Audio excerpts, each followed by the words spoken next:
যদি জায়গা মতো আমরা কথা বলতে না পারি তাহলে আমরা এখন অনেক পিছায় যাব। জসমিন দেশ জগাচার যখন যা করা দরকার, আপনি যদি টাইম মতো সময় মতো জায়গা মতো কথা না বলতে পারেন, আপনি সারা জীবন আন্দোলন করে যাবেন, কোনো লাভ হবে না। অতএব আপনাদের জায়গা মতো যেতে হবে এবং আপনাদের আন্দোলন চালিয়ে যেতে হবে। আমি আবার সবার উদ্দেশ্যে বলবো, আমরা যে চারা গাছটা রোপণ করার জন্য নেমেছি, এই চারা গাছটা যদি রোপণ করতে পারি তাহলে আমরা কোনো লাভ পাবো না, আপনারাও কোনো লাভে আশা দেখবেন না, কিন্তু লাভ হবে আমাদের আগামী প্রজন্মের,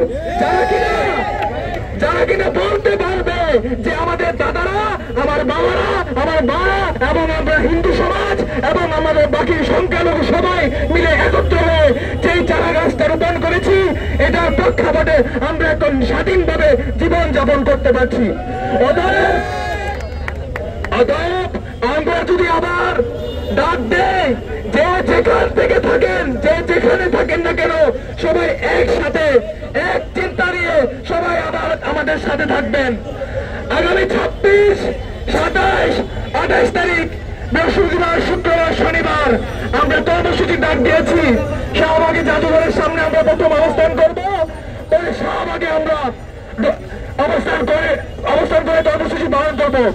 আপনাদের প্রত্যেককে জানাচ্ছি, এই 26, 27, 28 তারিখে 3 দিন কর্মসূচি আমাদের থাকবে এবং আপনারা ঢাকার যে যেখানে আছেন না কেন, তাঁতিবাজার মালিকলা পার্কের সামনে আমি আজ কথাটা বলছি, তো সবাই এখানে উপস্থিত থাকবেন এবং আমাদের সামনে থেকে সবাইকে উৎসাহ প্রবণতা দিবেন যেন আমাদের আগামী কর্মসূচি আমরা সাফল্য অর্জন করতে পারি।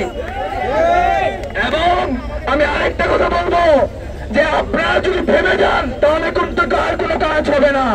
আপনাদের অগ্রসর, আপনাদের চিন্তা ভাবনা, আপনাদের ধ্যান ধারণা একটি আলোর সৃষ্টি করবে, যা এই আলোতে আমরা আগামীতে আমাদের পথ সুন্দরভাবে যেতে পারবো। আমি আর বেশি কথা বলবো না। ধন্যবাদ সবাইকে।